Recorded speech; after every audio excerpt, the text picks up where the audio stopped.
নমস্কার, কেমন আছেন সবাই? আমার আরেকটি নতুন ব্লগে আপনাদের স্বাগত। সকালে স্নান, পুজো, টিফিন করে আমি তো বেরিয়ে যাচ্ছি কেকের ক্লাসে। কেকের ক্লাস আজকে লাস্ট দিন, মানে আজকে ফাইনাল। এই যে ইনি আমাদের ম্যাডাম। তো আমরা 4 দিন ধরে 4 জনে যে কেকগুলো বানিয়েছিলাম সেগুলোর আজকে মানে ফাইনাল একটা লুক দেওয়া হবে। তো টাইম লাগবে, ওই জন্য ম্যাডাম বলেছিল যে হাতে সময় নিয়ে যেতে। সেই কেকগুলো ফাইনাল লুক দেওয়ার পর সেগুলো কাটা হবে, খাওয়া হবে।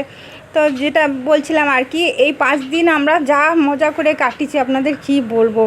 আর হ্যাঁ, কিছু মুহূর্ত মানে ছবি আপনাদের সাথে শেয়ার করছি। আর ম্যাডাম তো খুবই ভালো, মানে একবারে বন্ধুর মতো খুব ভালোবাসছিল আমাদের, হাতে ধরে ধরে প্রত্যেককেই শেখাচ্ছিল। মানে খুব ভালো লেগেছে ওনার সাথে কাজ করে, সত্যিই আমাদের সবারই খুব ভালো লেগেছে। উনি সত্যিই খুব ভালো। আপনারাও যদি শিখতে চান ওনার কাছে যোগাযোগ করতে পারেন। এই যে চৈতালি খুব মিষ্টি মেয়ে, জানেন, যেমন মিষ্টি তেমনি মিষ্টি ভালো মানে ব্যবহার। ও হচ্ছে শিল্পা, ও খুব ভালো, খুব ভালোবাসছিল আমাকে।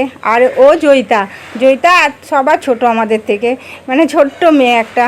সবাই যে মানে কেক নিয়ে পিক তুলেছি, এগুলো আপনাদের সাথে শেয়ার করছি।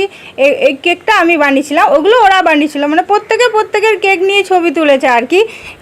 সেইগুলোই আপনাদের সাথে এই যে শেয়ার করছি, আপনাদেরও ভালো লাগবে। খুব মজা হচ্ছিল জানেন, ওদেরকে আজকে খুব মিস করছিলাম আমি। 4-5 দিন ধরে এত মজা করেছি যে ম্যাডাম সব কেকগুলোর সাথে ছবি তুলেছি। এদিকে মেয়ে তো সব রান্না করে রেখেছে, ডাল, ডিমের কারি, আলু সেদ্ধ, ঢ্যাঁড়স ভাজা। আমাকে বললো, মা তোমাকে কিচ্ছু করতে হবে না। তো ব্লগটি কেমন লাগলো অবশ্যই কমেন্ট করে জানাবেন। ভালো থাকবেন, সুস্থ থাকবেন, আর টাটা।